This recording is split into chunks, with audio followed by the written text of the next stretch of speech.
हरः ॐ। ज्ञानसिद्धं तपःसिद्धं सर्वसिद्धं शिवप्रदं स्वयं सिद्धमहं वन्दे सिद्धारूढयतीश्वरम्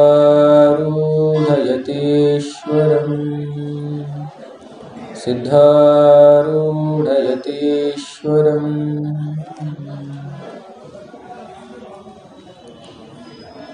आदि में श्रोत्रिय ब्रह्मनिष्ठ सच्चिदानंद परम पूज्य प्रातः स्मरणीय सद्गुरुदेव के दिव्य चरणारविंदों को हृदय में धारित और स्मरण करते हुए परम पूज्य प्रातः स्मरणीय विद्यावारिधि विद्यावाचस्पति पंच महापीठों में एक काशी ज्ञान सिंहासन के पीठाधिपति 1008 वर्तमान महासनिधि जी के दिव्य चरणारविंदों में भोरी भोरी नतमस्तक होते हुए अति सनातन इस दिव्य और भव्य परंपरा का एक जागृत दृष्टांत इस पवित्र तीर्थराज प्रयाग के अधिष्ठातृदेव भगवान वेणुमाधव तथा काशी ज्ञान सिंहासन के ही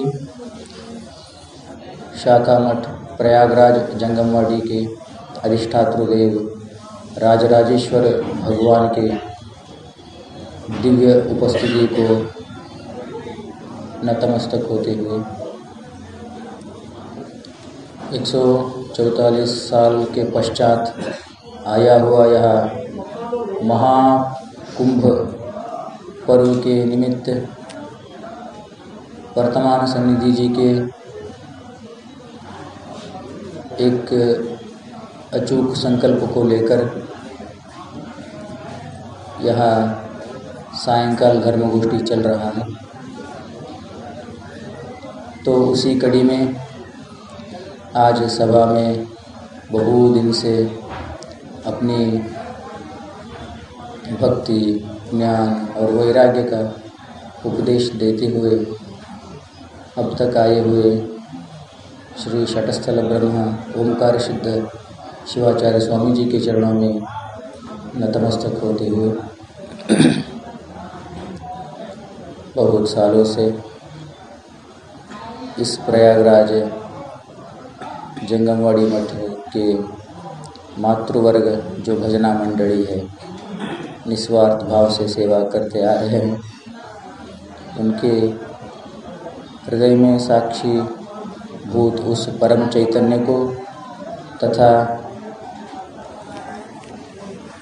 इस महाकुंभ में अपना भी कुछ सेवा हो, भगवती त्रिवेणी का संगम में डुबकी हो, इसी कामना से कर्नाटक, आंध्र, महाराष्ट्र, राजस्थान, भारतवर्ष के विभिन्न विभिन्न प्रांतों से आए हुए सारे श्रद्धामयी माताओं को तथा सारे भगवत भक्त को यहीं से ही सादर प्रणाम करते हुए आज की सायं सभा गोष्ठी प्रारंभ होगी। यथावत जैसे कल हम जिस विषय को छोड़े थे उसी विषय को आगे बढ़ाते हुए मनुष्य मात्र का एक ही उद्देश्य है, एक ही गंतव्य है, एक ही प्राप्तव्य है, एक ही भोक्तव्य है, वह केवल परमात्मा है, परमात्मा का स्वरूप है, भगवान का उस दिव्य भव्य विभूति की अनुभव है।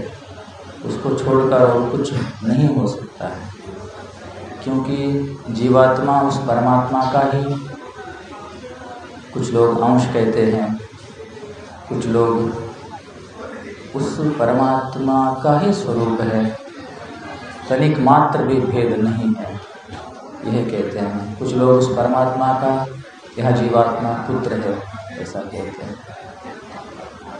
कहने के लिए तो बहुत कुछ कह सकते हैं, परंतु वास्तविक रूप से देखा जाए तो जैसे समुद्र के उस अथाह गहराई से लेकर इस छोर से लेकर उस छोर तक जैसे जल समान होता है, उस समुद्र के जल में एक चम्मच जल निकालकर हम लोग कहीं पर भी तनिक मात्र भेद नहीं पाते हैं। जैसे समुद्र के जल में एक बिंदु भी समुद्र का पूरा दर्शन करवा देता है, वैसे इस परमात्मा के सृष्टि में 84 लाख जो योनियां हैं, उस योनियों में जो जो चैतन्य मात्र है वह ईश्वर का सृष्टि है। जो जो जड़ है वो माया के द्वारा रचित है, उसको माया कहते हैं। वह जड़ भी ईश्वर से भिन्न नहीं है, वह जड़ भी ईश्वर स्वरूप ही है। कहते हैं हम लोग काशी में कण कण ही शंकर है, कण कण में शंकर है। वैसे ही इस सृष्टि में ईश्वर को छोड़कर और कुछ भी नहीं है। तो जीव का एकमात्र लक्ष्य हुआ, मनुष्य का एकमात्र प्राप्तव्य हुआ उस परम पद को। वह परम पद कैसा है जानता है, आनंद रूप है। आपकी भाषा में हम कहें सत्य चित्त आनंद, जो शास्त्र कहता है सत्य चित्त आनंद रूप है। हम लोगों की भाषा में बोले, सरल भाषा में तो है, जानता है, प्रसन्न है, आनंद रूप है, सुख स्वरूप है, वह परमात्मा है। कौन नहीं चाहता कि मैं आनंदित हूँ, मैं संतोष में रहूँ, मैं आनंदित सदैव आनंद में रहूँ, कौन नहीं चाहता है। मनुष्य मात्र को लेकर चींटी पर्यंत सभी की इच्छा एक ही है कि मैं आनंद में रहूं, कभी भी मुझे दुख का संस्पर्श न हो। इसको छोड़कर और कोई इच्छा नहीं है जीव का। जो कुछ भी करता है मैं संतुष्ट हूँ इस उद्देश्य से ही करता है, मैं दुखी हूँ इस उद्देश्य से कभी भी व्यक्ति प्रवृत्त नहीं होता है। तो एक चींटी भी कहीं पर जा रहा है, आप कहीं हाथ रखेंगे उसके मार्ग में तो अपना रास्ता बदल लेता है। उसको पता है कि इस तरफ जाऊंगा तो मुझे कुछ प्रतिबंधक है, मुझे दुख होगा। एक चींटी को भी पता है कि अपना हित क्या है, अहित क्या है, मुझे क्या कहाँ जाने से, क्या प्राप्त करने से मुझे दुख होगा। अग्नि तरफ चींटी भी नहीं जाता है, जल के तरफ चींटी भी नहीं जाता है। उसको पता है अग्नि की तरफ जाऊंगा तो जल जाऊंगा, मुझे दुख होगा। जल के तरफ जाऊंगा तो बह जाऊंगा, मर जाऊंगा। चींटी को भी पता है, परंतु मनुष्य को पता होने पर भी बारंबार प्रवृत्त होता है। यही दुस्तर है, यही हम लोगों का एक दोष है। मनुष्य मात्र का दोष क्या है, हमें पता होता है इससे दुख होता है, फिर भी हम उसमें प्रवृत्त होते हैं, बलात् प्रवृत्त होते हैं। ये दुर्भाग्य है। हमें पता होता है हम अब तक जो करते हुए आ रहे हैं उससे दुख ही प्राप्त होता है, फिर भी हम उसमें प्रवृत्त होते हैं।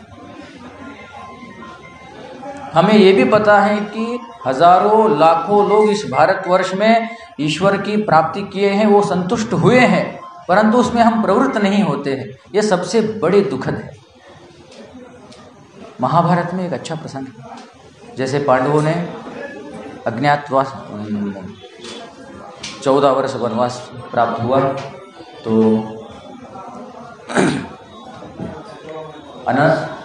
अनगिनत उनको कष्ट सहना पड़ा अपने उस यात्रा में। उसमें ये एक प्रसंग ये भी था। तो चारों भाई थे, बड़ा है छोटे में सुना देता हूँ। चारों, द्रौपदी को प्यास लगी तो पानी लाने के लिए पहले छोटा गया, सहदेव गया, नकुल गया, अर्जुन गए, भीम गए, चारों लौट के नहीं आए। बाद में क्या हुआ, अपने भाइयों के प्रति चिंतित होकर युधिष्ठिर गए। युधिष्ठिर के सामने एक सबसे बड़ा यक्ष प्रश्न खड़ा हुआ। एक तालाब था, तालाब में अगर जल पीना है तो आपको उस यक्ष के प्रश्न की उत्तर देना पड़ेगा। इस प्रसंग में सारे चारों के चारों भाई धराशायी हो गए थे। यक्ष के प्रश्न के उत्तर नहीं दे पाए, पानी पिए, धराशायी हो गए। अब बारी थी युधिष्ठिर की।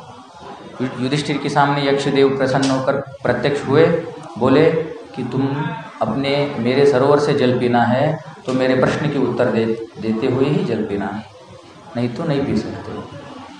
तो विनम्र भाव से युधिष्ठिर ने प्रश्न पूछने के लिए बोला। 100 प्रश्न के ऊपर है, उसमें एक प्रश्न है। यक्ष ने पूछा, इस संसार में आश्चर्य क्या है? तो राजा युधिष्ठिर ने अच्छा उत्तर दिया। मनुष्य को ये पता होता है कि इससे दुख होता है, मनुष्य को पता होता है कि इससे कष्ट होता है, मनुष्य को ये भी पता है कि ये करने से, ये समय का सदुपयोग न करने से मरण की प्राप्ति होती है। मनुष्य को ये भी पता है कि कल परसों नरसों मेरा मृत्यु होने वाला है, यह निश्चित है, यह अटल है। जातस्य ही ध्रुव मृत्यु ध्रुव जन्म मृतस्य च तस्माद् अपरिहार्य अर्थे तत्त्वं सूचितम्। भगवान ने वहाँ कहा है, जो पैदा हुआ है वो मरेगा, ये निश्चित है, किसी को पता नहीं है, ऐसे कोई व्यक्ति नहीं है। फिर भी मनुष्य ऐसा जीता है कि मैं अमर हूँ, मैं कभी मरने वाला नहीं हूँ, मुझे मरण स्पर्श नहीं करता है। इसको पता है, इसके साथ जो पैदा हुए हैं, इसको जो जन्माए हैं, जो माता पिता है, जो बड़े बुजुर्ग है, उसको जाकर यही अर्थी पर लेटाया है, जाकर अग्नि दिया है, 11-11 फुट खोद कर उनको दफना कर आया है यह व्यक्ति। फिर भी इसको समझ में नहीं आता, मैं अमर हूँ, मैं शाश्वत हूँ, मुझे कोई यमदूत आकर नहीं ले जाएंगे। यही सबसे आश्चर्य की बात है, ऐसा युधिष्ठिर ने कहा। तो कहने की चेष्टा क्या है, हमें पता है कि हमें किससे दुख होता है, परंतु उसको हम छोड़ते नहीं हैं। हमें ये भी पता है कि किससे मुझे सुख होता है। हजारों लाखों महापुरुष परमात्मा के शरण जाकर प्रसन्न हुए हैं, आनंदित हुए हैं, परमात्मा को प्राप्त हुए हैं। यहाँ कुंभ में लाखों लाखों महात्मा 12-12 साल तक एक गुफा में रहते हैं, कब तब जाकर महापुरुष लोग बाहर आते हैं। ऐसे महापुरुष की महाप्रसंग में देखता है व्यक्ति, फक्कड़ बाबाओं को देखकर प्रसन्न होता है, परंतु स्वयं फक्कड़ बनने की साहस नहीं कर पाता है। उनके चरणों में जाकर आशीर्वाद प्राप्त कर लेता है, परंतु स्वयं की इच्छा कभी व्यक्त नहीं करता। ये सबसे बड़ा दुखद है। दुख संसार में क्या है, हम जानते हुए गलती करते हैं। दुख संसार में क्या है, क्रोध करने से बाद में पछताना मुझे ही पड़ता है, फिर भी मैं क्रोध करता हूँ। दुखद क्या है, शुगर खाने से, स्वीट खाने से शुगर बढ़ती है, फिर भी जाकर गोपनीय रूप से एक पेड़ा लाकर मुंह में डाला ही जाता है। पता है उससे वो 1-4 गोली ज़्यादा खाऊं, परंतु एक शुगर, एक डब्बा मैं खा के रहूँगा।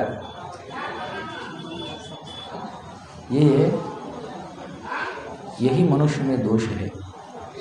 कल बताया था आपको, 3 लोग होते हैं। एक होता है ज्ञानी, वो उदासीन होता है, संसार से कोई मतलब नहीं होता है उसका। जैसे महापुरुष लोग देखे होंगे, संसार से कोई मतलब नहीं है, ठंडी से मतलब नहीं है ना, गर्मी से मतलब कुछ नहीं, अपना अपना धुनी लगाए बैठ जाए, हर हर महादेव शंभो काशी, बैठ जाते हैं, किससे कोई मतलब नहीं होता है।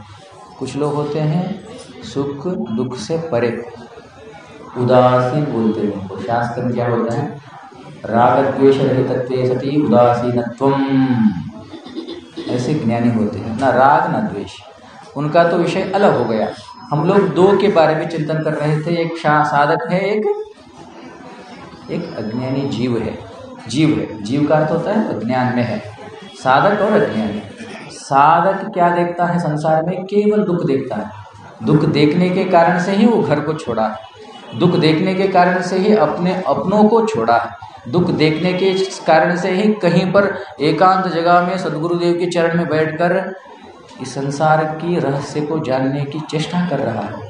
को अहम कथमिदं जातम को वै कर्तास्ति विद्यते उपादानम किमस्ति है विचारः अयमिदृशः। ऐसे विचार सद्गुरुदेव के चरणों में जाकर साधक कर रहा है। उसको सब तरफ केवल दोष ही दोष दिखता है, परंतु उसकी भी तो छोड़ देंगे हम अपनी बात करेंगे। हम लोग अभी संसार में हैं, क्या हम गलत कर रहे हैं? आप पूछेंगे प्रश्न चाहिए, आप प्रश्न जायज़ है, क्या हम गलत कर रहे हैं? कृष्ण गृहस्थ नहीं थे, राम गृहस्थ नहीं थे क्या? कर्नाटक में 700 के ऊपर शरण हुए हैं, वो गृहस्थ नहीं थे क्या? हजारों लाखों महापुरुष हुए, वो भी गृहस्थ थे, वो नहीं थे क्या? ऐसा प्रश्न उठता है। तो जो जीव है, जीव को विषयों में सुख दिखता है। विषयों में क्या दिखता है? सुख दिखता है। हाँ, शास्त्र यहाँ तक कहता है विषयों में सुख है, मात्रा कितना है? मात्रा भी तो चाहिए। जैसे आप लोग 100 लीटर की खीर बना रहे हैं, कितना बना रहे हैं? 100 लीटर की खीर बना रहे हैं। 100 लीटर की खीर में कितनी केजी शक्कर चाहिए? करीबन 100 लीटर की खीर को स्वादिष्ट बनाना है, एटलीस्ट वो एक 5 से 6 केजी शक्कर तो डालेंगे, 5 केजी तो डालेंगे। कोई आदमी आया, शक्कर में से 2 बूंद उठाया, उस बैरल में डाला, तो वो स्वादिष्ट बनता है क्या? ये संसार में सुख उस मात्रा में है। ईश्वर सुख स्वरूप है, भगवान सुख स्वरूप है। संसार में सुख कैसा है? लेश मात्र है। इसलिए निजगुण शिवयोगी ने कहा दुखवने सुख विलंबरु अविवेकी गणु। दुख को ही हम लोग सुख के रूप में माने गए हैं, हम अनुभव करते हैं। दुख ही है, उसको ही सुख के रूप में हम ग्रहण करते हैं।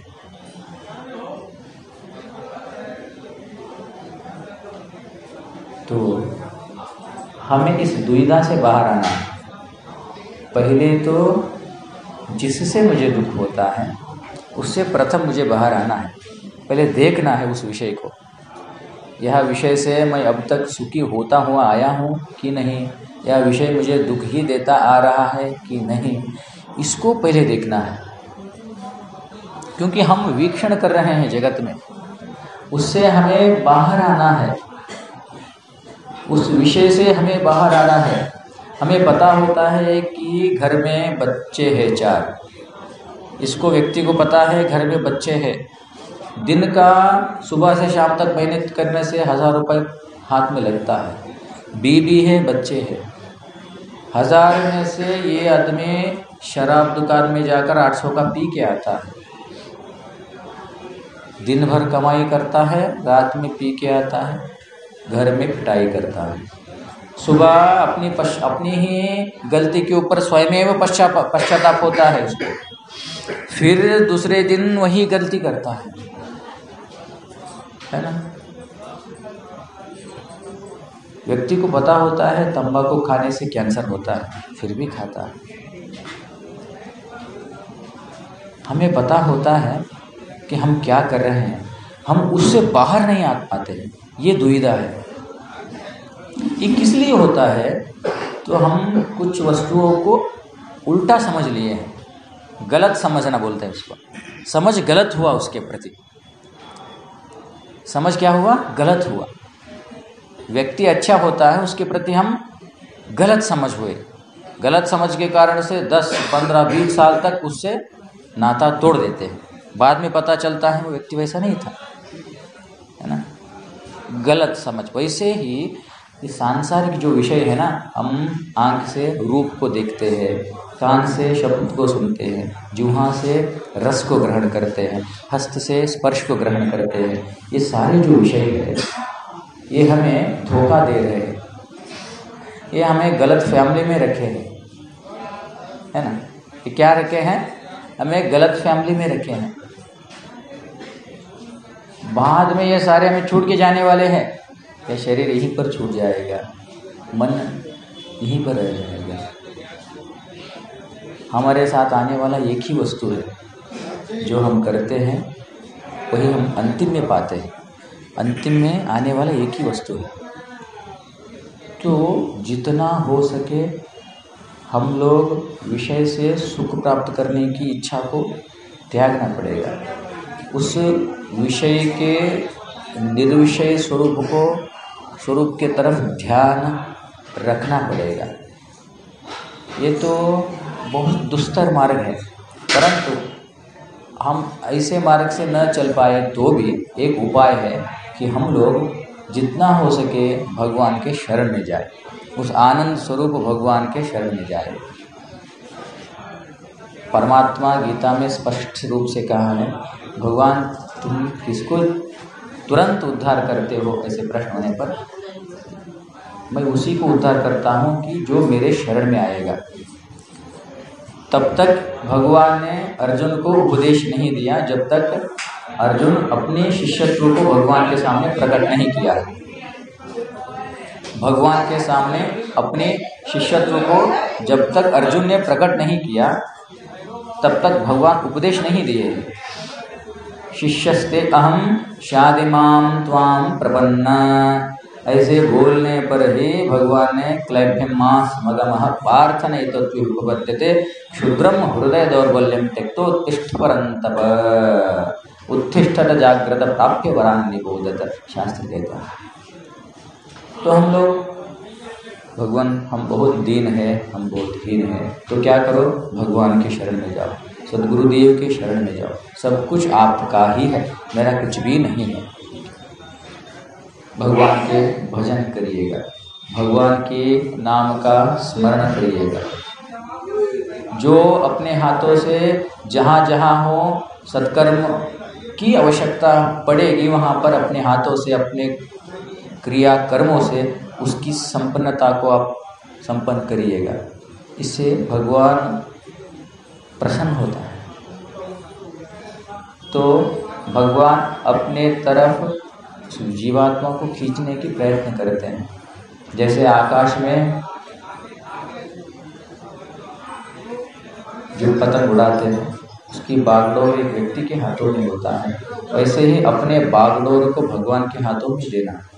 बस भगवान उस नैया को पार करेंगे। इसलिए कल कहा था आद्य भगवान शंकराचार्य ने, विश्वेश्वर पादाम्बुज दीर्घनौका, भगवान के नाम मात्र का ही एक आसरा है इस जीवात्मा को संसार से तरवाने की। तो भगवान कैसा है? सुख स्वरूप है। उस सुख स्वरूप परमात्मा को सभी जीवात्मा प्राप्त करे, उसी की दया, उस परम इष्ट की ही दया सभी के ऊपर हो, यही प्रार्थना भगवती भागीरथी, यमुना सरस्वती तथा सद्गुरुदेव से और सनिधि जी से यही प्रार्थना करते हो। यही दो शब्द सद्गुरुदेव के चरणों में समर्पित करते हुए मैं अपनी वाणी को यहीं पर विराम देता हूँ। अभी